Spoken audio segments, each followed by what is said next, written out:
তুমি কি নিয়মিত ভিডিও বানাও কিন্তু ভিউ তেমন আসছে না? তাহলে এই ৫টি টিপস তোমার জন্য, যা তোমার ভিডিওকে ভাইরাল করতে সাহায্য করবে। প্রথম টিপস, স্ট্রং হুক ব্যবহার করো। ভিডিওর প্রথম ৩ সেকেন্ড খুব গুরুত্বপূর্ণ। এমন কিছু বলো যাতে দর্শক স্কিপ না করে, যেমন এই একটা ভুলের জন্যই তোমার ভিডিও ভাইরাল হচ্ছে না। দ্বিতীয় টিপস, শর্ট অ্যান্ড ক্লিয়ার রাখো। অপ্রয়োজনীয় কথা বাদ দিয়ে সরাসরি মূল পয়েন্টে চলে যাও। দর্শক এখন ছোট ও দ্রুত ভিডিও পছন্দ করে। তৃতীয় টিপস, এনগেজিং এডিটিং করো। ভিডিওতে জুম, টেক্সট, সাউন্ড ইফেক্ট ব্যবহার করো। এতে দর্শকের মনোযোগ ধরে রাখা সহজ হয়।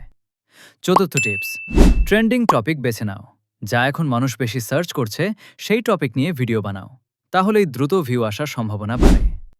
পঞ্চম টিপস, থাম্বনেল আর টাইটেল আকর্ষণীয় করো। কারণ মানুষ প্রথমে এগুলোই দেখে ক্লিক করে। একটা ভালো থাম্বনেলই তোমার ভিডিওর ভাগ্য বদলে দিতে পারে। এই ৫টি টিপস ফলো করলে ইনশাআল্লাহ তোমার ভিডিওতে ভিউ বাড়বে। আরও এমন দরকারি টিপস পেতে এখনই ফলো করো।